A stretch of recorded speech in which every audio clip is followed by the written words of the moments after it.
23 जुलाई को देश का बजट आने वाला है। इससे पहले बिहार में जेडीयू ने ऐसी क्या डिमांड कर दी है जो एनडीए सरकार के लिए मुश्किलें बढ़ा सकती है। Special status, special package Bihar के लिए आपने अक्सर ये बातें सुनी होंगी, तो क्या ये मुमकिन हो पाएगा या फिर मुमकिन वो होगा जो लालू यादव ने दावा किया था कि अगस्त तक ये सरकार टिक पाएगी, इसके आगे नहीं चल पाएगी। तो क्या कुछ चल रहा है वो आपको बताएंगे। इसके अलावा नीतीश कुमार की एक्सपायरी डेट किसने बता दी है और क्या बताई है ये आपको बताएंगे।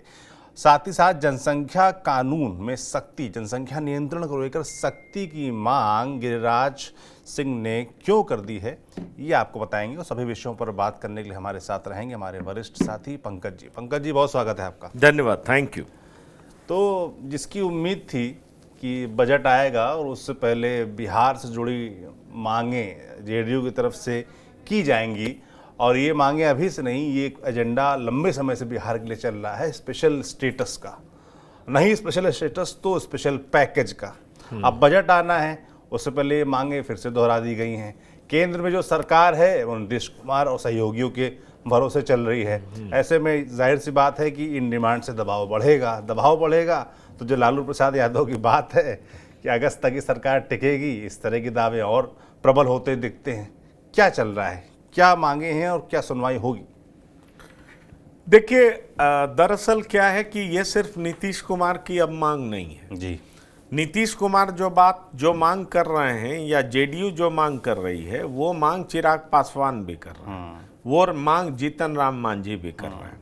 और सबके द्वारा ये कहा जा रहा है कि बिहार को एक विशेष राज्य बनाने की जरूरत है, क्योंकि जो इसकी भौगोलिक परिस्थिति है उस वजह से ना तो इसके पास कोई समंदर का लंबा इलाका है, समंदर का कोई किनारा नहीं है, और ना ही इसके पास माइनिंग या उस तरह की कोई चीजें हैं। इस विशेष चीज को बताया गया, इसलिए भौगोलिक परिस्थिति का भी ध्यान रखा जाए। लोगों के जो औसत इनकम है, जो कहते हैं कि भाई जो एक सामान्य व्यक्ति का इनकम क्या है, उसको भी आधार बनाया जाए, और साथ ही साथ ये देखा जाए कि लोगों कितने प्रतिशत लोग गरीबी रेखा के नीचे हैं। तो ये जो तमाम परिस्थितियां हैं उसको देख करके बिहार को विशेष राज्य का दर्जा दिया जाए। दरअसल आपको पता है कि 11 राज्य को ऑलरेडी विशेष राज्य का दर्जा दिया जा चुका है जी। और 5 राज्य इसको लेकर के केंद्र सरकार से लगातार मांग कर रहे हैं। अब सवाल उठ रहा है कि केंद्र के तरफ से कहा जा रहा है कि जो वित्त आयोग का प्रोविजन है और उस तरीके से देखा जाए तो बिहार उस कैटेगरी में फिट नहीं बैठता है। तो जेडीयू के बड़े नेताओं ने इस बारे में यह भी मांग कर डाली है कि अगर फिट नहीं बैठता तो आप हमें विशेष पैकेज ही दे दीजिए, क्योंकि अशोक चौधरी, विजय चौधरी लगातार इस पर मांग कर रहे हैं। देखिए, अशोक चौधरी ने यहां तक कहा कि पहले 10% राज्य का कंट्रीब्यूशन होता था, 90% केंद्र का होता था। अब हम उस स्थिति में पहुंच गए हैं कि 50-50% दोनों का हो रहा है। तो अशोक चौधरी का यह कहना है कि बिहार बहुत तेजी से प्रगति कर रहा है, लेकिन बिहार इतना पिछड़ चुका है, उसकी स्थिति इतनी खराब हो चुकी है कि तेजी से प्रगति करने के बावजूद हमारी स्थिति काफी पिछड़ी हुई है। इसलिए उसको इंप्रूव करने के लिए, अन्य राज्यों के बराबर लाने के लिए बिहार को स्पेशल अटेंशन की जरूरत है, और इसलिए विशेष राज्य बनाने की मांग अशोक चौधरी ने कर डाली। अब सवाल यह है कि क्या केंद्र सरकार इस मांग को मानेगी, क्योंकि यह भी मत भूलिए कि सिर्फ बिहार ही मांग नहीं कर रहा है, आंध्र प्रदेश भी मांग कर रहा है। तो अगर 2 हाथ या 2 पैर जिस पे ये केंद्र सरकार टिकी हुई है, तो एक पैर नीतीश कुमार की पार्टी है और दूसरा चंद्रबाबू नायडू की पार्टी है। तो एक को देंगे तो दूसरे को भी देना पड़ेगा, और जब इन दोनों को देंगे तो जो 5 राज्य में 5 राज्य और बचे हुए हैं वो निश्चित तौर पर वो भी मांगेंगे। तो आप समझ लीजिए, विशेष राज्य के दर्जे को लेकर के कई राज्य और फिर से बाहर आ जाएंगे और कहेंगे कि हमें ये स्पेशल स्टेटस मिलना चाहिए। लेकिन सवाल ये उठता है कि कई बार पॉलिटिकल कंपल्सन भी तो होता है, आपको सरकार भी तो चलाना होता है, और आप जिनके दम पर सरकार चला रहे होते हैं वो इस तरह की मांग भी तो करते हैं। दरअसल इस तरह की मांग करके आप अपने कंस्टिट्यूएंसी को भी तो एड्रेस करते हैं, अपने लोगों को भी तो एड्रेस करते हैं। जेडीयू तो ये कहेगी कि देखिए, हम लगातार केंद्र सरकार पर दबाव बनाए हुए हैं कि हमें विशेष राज्य का दर्जा दिया जाए। ऐसे में विजय चौधरी ने यह भी कह दिया कि अगर आप विशेष राज्य का दर्जा नहीं दे सकते तो हमें कोई विशेष पैकेज दे दीजिए। अब सवाल उठता है कि क्या विशेष पैकेज केंद्र सरकार देगी। चूंकि समय बहुत इंपॉर्टेंट है, 23 जुलाई को बजट पेश किया जाना है। बजट से पहले इस तरह की मांग जेडीयू द्वारा की जा रही है। अगर उन मांगों को पूरा नहीं किया गया, क्योंकि एक बात आप ध्यान में रखिए, जेडीयू को बहुत जल्दी चुनाव में जाना है, और चुनाव में जाना है तो जेडीयू अपने लोगों के बीच में कहेगी ना कि हम आपके लिए लड़ते रहे हैं, हम आपके लिए मरते रहे हैं, हम अगर इधर उधर भी किए हैं तो राज्य की भलाई के लिए किए हैं, हम अगर आरजेडी के साथ गए थे तो हमें जातीय जनगणना करना था, हम इधर आए थे तो हमें स्पेशल स्टेटस की मांग मनवानी थी, हमारे लिए आप लोग ज्यादा इंपॉर्टेंट हैं, आपके हितों की रक्षा जिधर होती उसको देखते हुए हम इधर गए या उधर गए।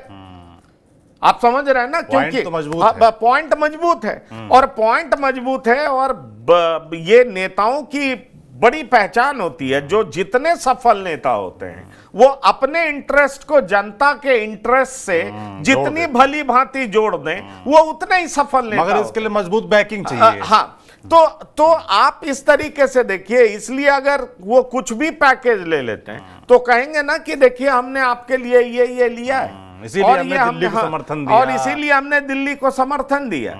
तो अब आप समझिए कि इस तरीके से दबाव बना करके जेडीयू अपने लिए मजबूत ग्राउंड तैयार कर रही है, क्योंकि जेडीयू को चुनाव में जाना है, और जेडीयू को चुनाव में जाना, और जेडीयू जल्दी से जल्दी चुनाव में जाना चाहती है। इसकी भी बड़ी वजह, लोग लाख कहें जेडीयू नहीं चाहती है, जेडीयू चाहती है, लेकिन उससे पहले पुख्ता तैयारी कर लेना चाहती है। ये ठीक है कि लोगों को ऑकवर्ड लगता है, ये स्थिति सहज नहीं है, नीतीश कुमार कल पैर छूने को तैयार हो गए, पर अब आप ये देखिए कि नीतीश कुमार के अंदर कितनी बेचैनी है कि जल्दी से जल्दी भाई आप पुल बनाइए, पुल बनाइएगा तो पटना सिटी का जाम खत्म होगा, ये NH30 पे आने के लिए लोग बड़ी आसानी से आ जाएंगे, और आ जाएंगे तो बहुत सारे लोग को सुविधा होगी, तो हमें लोगों का वोट लेने में सहजता होगी, हम आसानी से ले सकेंगे।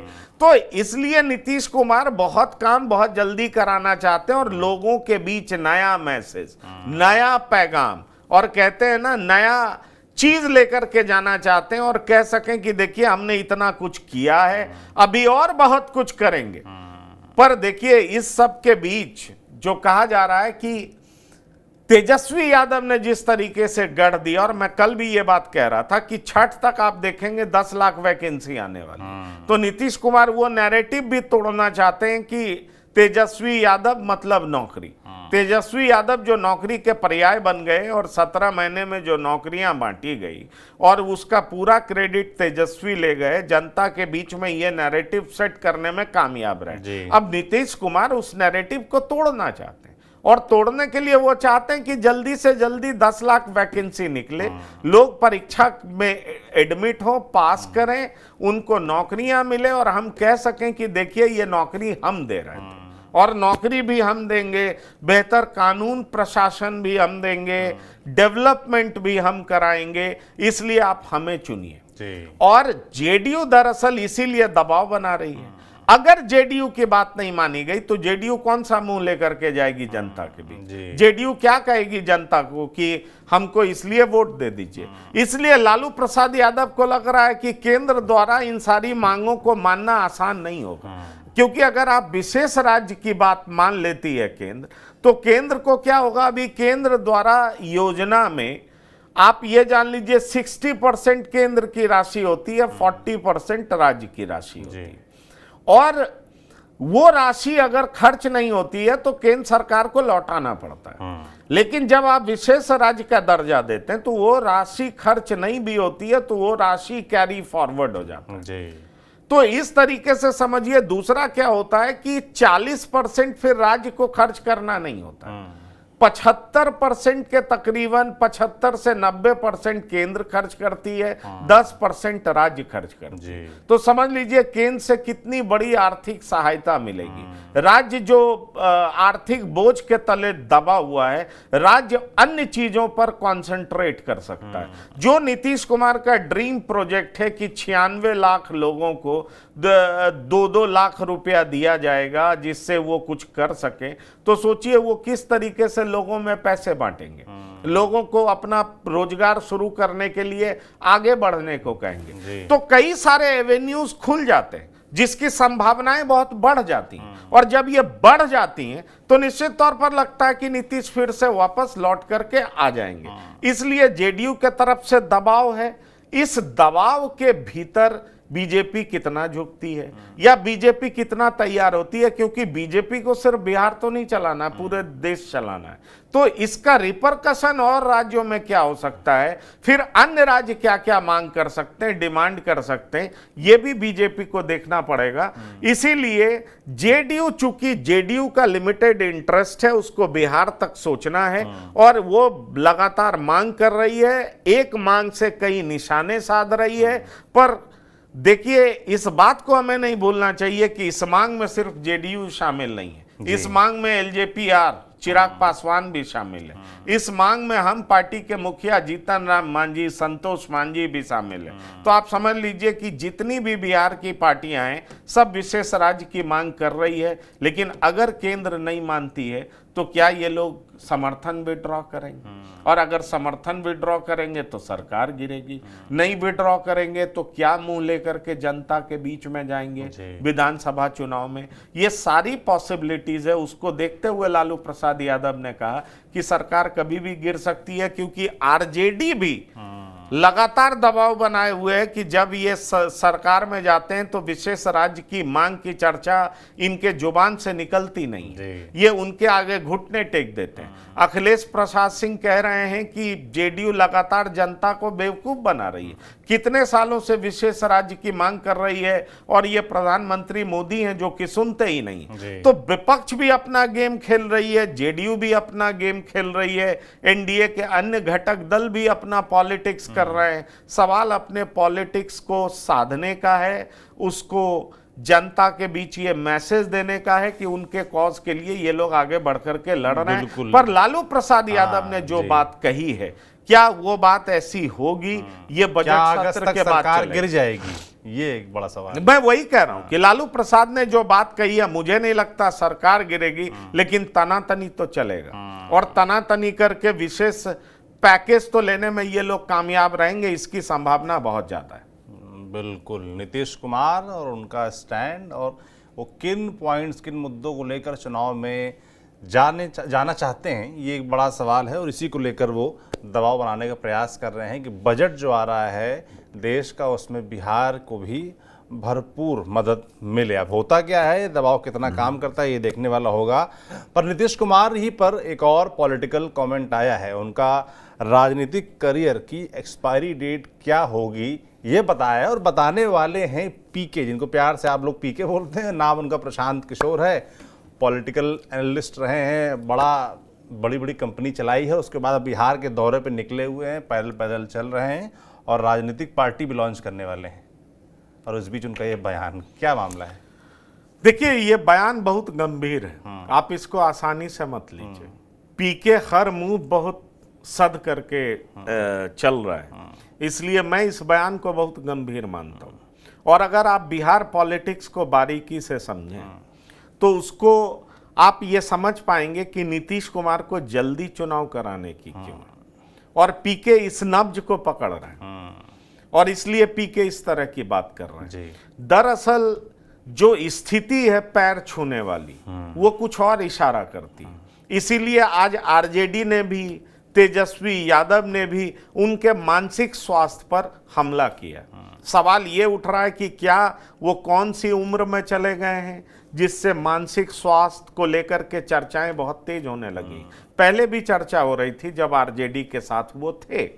इसलिए पीके को ऐसा लग रहा है कि इनका एक्सपायरी डेट आ चुका है, मतलब वो इस स्थिति में नहीं है कि लंबे समय तक पॉलिटिक्स कर सके। इसलिए 4-5 महीने 6 महीने इससे ज्यादा ये पॉलिटिक्स कर नहीं पाएंगे, ये ऐसा पीके को लगता है। मगर पीके के बाद कितना सीरियसली लेना चाहिए, क्योंकि अभी लोकसभा चुनाव के पहले वो कह रहे थे कि नीतीश कुमार का खेल खत्म हो गया है, उनको बहुत ज़्यादा सीटें नहीं मिलेंगी, बहुत बिल्कुल श्योर कॉन्फिडेंस के साथ उन्होंने दावे किए थे, पर दावे धरे रह गए उनके। देखिए, अक्सर ये सही नहीं होता ना कि आप जो कहते हैं आप ही सही होंगे। दरअसल ये पॉलिटिक्स, और वो भी इंडिया का पॉलिटिक्स, वो भी बिहार का पॉलिटिक्स, इतना सिंपल होता नहीं है। और कितने भी बड़े चैंपियन हो आप, 100% सही आकलन कर देंगे, ये बहुत मुश्किल काम है। दरअसल कई बार ऐसा हुआ है कि नीतीश कुमार को कम आंकने वाले लोग खुद ही कम हो गए जी, खुद ही छोटे पड़ गए। नीतीश कुमार के बारे में जब जब उल्टा प्रेडिक्शन किया है, तकदीर कह लीजिए या बिहार की जनता कह लीजिए, उसका साथ नीतीश कुमार को इस कदर मिला है कि नीतीश कुमार फिर से नंबर 1 दिखने लगे। अब आप समझिए 43 विधायक के साथ आज भी नीतीश कुमार बहुत पावरफुल मुख्यमंत्री हैं कि नहीं? बिल्कुल, इस बात को कौन इनकार कर सकता है। और नीतीश कुमार के पास हमेशा एक ऑल्टरनेटिव मौजूद रहा है, जिसके साथ वो बार बार खेलते हैं, फिर भी वो ऑल्टरनेटिव हाथ पसारे खड़ा बैठा रहता है कि साहब मेरी तरफ आ जाइए। 2 बार धोखा कर दिया, कि धोखा जिसको आरजेडी कहती है। क्या आरजेडी के साथ एक बार फिर से नीतीश कुमार जाना चाहेंगे तो आरजेडी ना कह देगी क्या? बीजेपी के को 2 बार इन्होंने छोड़ा, फिर आए बीजेपी के साथ, तो बीजेपी ने ना कह दिया क्या? तो इस बात को समझिए। इसलिए इस ऑल्टरनेटिव के सहारे नीतीश कुमार ने जितने सुंदर तरीके से पॉलिटिक्स बिहार में किया है और अपने आप को प्रासंगिक बनाए रखा है, नंबर 1 बनाए रखा है, वो मुझे लगता है कई नेताओं के लिए ये सीख है। इसलिए पीके जो भी कह रहे हो, मैं ऐसा भी नहीं कहता कि पीके की भी समझ कम नहीं है। पीके ने अपनी समझ से, अपनी स्ट्रैटेजी से पूरे इंडियन पॉलिटिक्स के नेताओं को अपना लोहा तो मनवाया ही है ना। अब ये सच नहीं हो सकता कि हर जगह पीके सही हो जाए। तो इसलिए पीके जो कह रहे हैं उसको लाइटली हम नहीं ले सकते। और फिर नीतीश कुमार के लिए उनका अतिरिक्त प्रेम और भी रहा दूसरी बात मैं ये कहना चाहूंगा, कि दरअसल इसके पीछे यही मूल भावना है कि नीतीश क्यों चाहते हैं जल्दी चुनाव। जल्दी चुनाव क्यों हो? क्योंकि जिस बात की ओर इशारा किया जाता है, मानसिक स्वास्थ्य, वो क्या आने वाले समय में और डिटोरिएट कर सकता है क्या? और इसको देख करके क्या जल्दी चुनाव चाहते हैं? क्यों चाहते हैं? ये एक बड़ा सवाल बना हुआ है। इसलिए जैसे पीके ने उसी ओर इशारा करते हुए कहा है कि उनका एक्सपायरी डेट आ चुका है, उनको समझ में नहीं आ रहा कि वो क्या कर रहे हैं। उनके साथ 4-5 लोग हैं जो कहते हैं वाह सर, और उसके बाद उनको पता ही नहीं है कि जनता क्या सोच रही है। जनता उनका मजाक उड़ा रही है। दरअसल जिस ओर पीके इशारा करना चाह रहे हैं उसका साफ मतलब है कि नीतीश कुमार इतने स्वस्थ नहीं रह जाएंगे आने वाले 5-6 महीने के बाद कि वो पॉलिटिक्स ठीक ढंग से कर सके। और इस तरह की हरकत वो करते रहेंगे तो जनता के बीच में मजाक बन जाएंगे, और मजाक बन जाएंगे तो जनता उनको विधानसभा चुनाव के लिए नहीं चुनेगी। इसलिए पीके उधर इशारा कर रहे हैं। पर सवाल यह है कि क्या ऐसा होगा? क्या पीके लोकसभा चुनाव में तो गलत साबित हो चुके हैं, क्या पीके विधानसभा चुनाव में भी सही साबित होंगे? क्या विधानसभा चुनाव कब होना है? जेडीयू के भीतर शीर्ष नेता तो चाहते हैं जल्दी हो, लेकिन बीजेपी नहीं चाहती। दूसरा, जेडीयू भी चाहती है कि आरजेडी ने जो नैरेटिव तैयार किया है उसका काट ढूंढ लिया जाए, और उसका काट जब मिल जाता है उसके बाद जनता के बीच में जाए। जैसे नौकरी ये 10 लाख देने वाले हैं तो छठ तक 10 लाख दे देंगे, विशेष पैकेज ले लेंगे, तो जनता के बीच में जाने के लिए होगा कि देखिए हमने आपको विशेष आर्थिक पैकेज आपके लिए हमने केंद्र से ले लिया। और ये मांग मनवा करके जब जनता के बीच में जाएंगे तो कहेंगे आपके लिए मैं बहुत कुछ कर रहा हूं। जैसे देखिए कल मोकामा से लेकर के कोइलवर तक के पुल बनाने की बात हो गई, वो रोड बनाने, सड़क बनाने की बात हो गई। ये एक बड़ी बात है।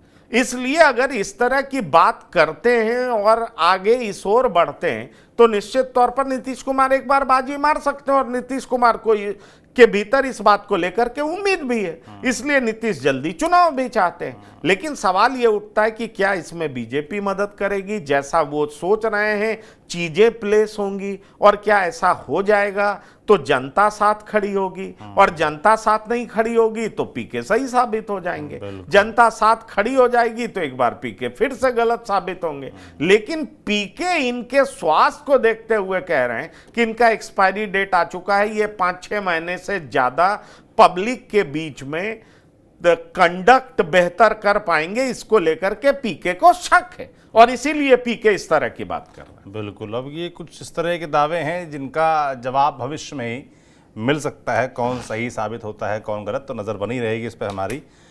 गिरिराज सिंह अपने बयानों के लिए जाने जाते हैं, अपनी पॉलिटिक्स के लिए जाने जाते हैं, और फिलहाल उनका बयान आया है जनसंख्या नियंत्रण को लेकर। उन्होंने कहा है कि कड़े कानून की ज़रूरत है, और ये पॉलिटिक्स लंबे समय से चल रही है जनसंख्या नियंत्रण कानून को लेकर। तो अचानक से फिर ये राग अलापा है गिरिराज सिंह ने, कोई खास वजह क्या इसकी? देखिए, गिरिराज सिंह पिछले 3-4 दिन से 5 दिन से जिस तरह की बात कर रहे हैं उसमें एक इशारा बहुत साफ है कि वो ये बात कह रहे हैं कि जिस तरीके से भारत में एक सोच चल पड़ी है और कुछ लोग गजवाए हिंद को एस्टैब्लिश करना चाहते हैं, और उस सोच के तहत वो डेवलपमेंट को भी दरकिनार कर देते हैं। गिरिराज सिंह ये कह रहे हैं कि देखिए, जब हमें केंद्र की योजनाएं इंप्लीमेंट करनी थी, लागू करनी थी, तो हमने सब कुछ लागू किया।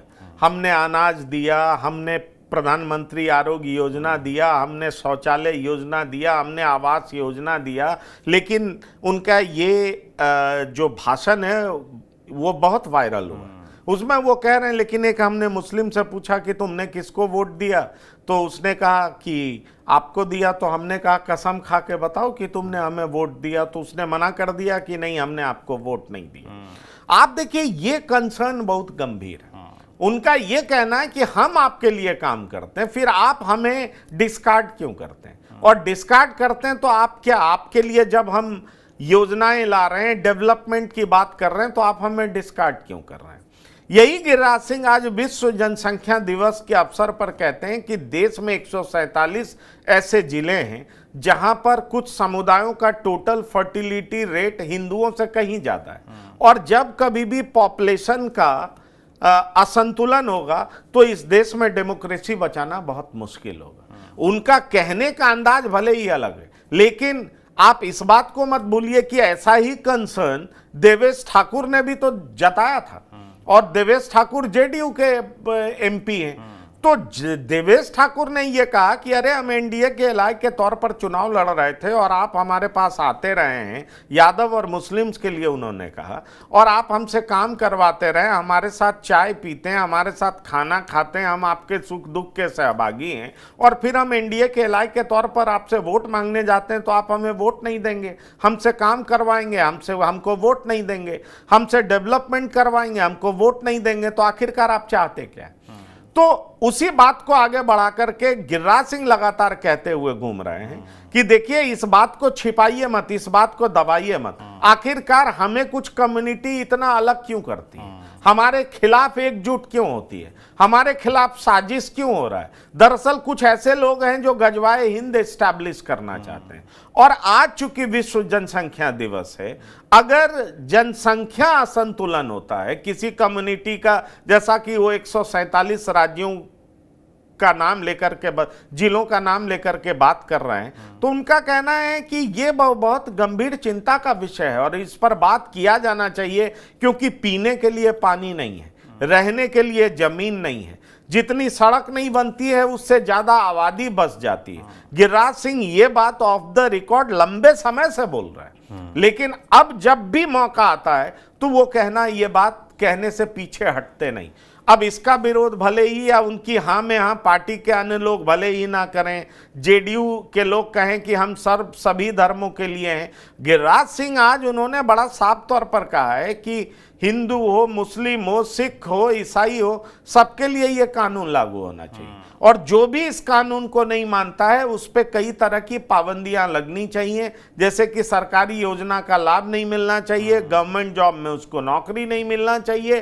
तो गिरिराज जी की अपनी मांग है। गिरिराज सिंह ये ऐसा कहते हुए विश्व जनसंख्या दिवस पर यह बताने की कोशिश कर रहे हैं कि ऑलरेडी भारत पॉपुलेशन एक्सप्लोजन का दंश झेल रहा है। जिस तरीके से चाइना में कर्व किया गया है उसी तरीके से इंडिया को भी कर्व करने की जरूरत है। कुछ ऐसी कम्युनिटीज है जो जानबूझ करके अपनी जनसंख्या को बढ़ा रही है, उनका इंटेंट सही नहीं है, उनका फर्टिलिटी रेट इतना ज्यादा है जिससे जनसंख्या असंतुलन हो सकता है। इसलिए इसको संतुलन कायम रखने के लिए और देश के डेमोक्रेसी को बचाने के लिए ऐसा किया जाना है। बिल्कुल, लगातार वो ये इस तरह की डिमांड उठा रहे हैं। अब इसको लेकर दिल्ली यानी कि केंद्र सरकार क्या सोच रही है, किस दिशा में बढ़ रही है, इस पर निगाहें बनी रहेंगी। इसके अलावा बजट आने वाला है और जेडीयू ने दबाव बनाना शुरू कर दिया है कि कैसे बजट में उनकी हिस्सेदारी बढ़े, स्पेशल स्टेटस और स्पेशल पैकेज, ऐसी व्यवस्था कुछ हो जाए। होती है कि नहीं होती है, दबाव कितना काम करता है, नज़र बनी रहेगी हमारी। आप देखते रहिए TV9 डिजिटल। शुक्रिया।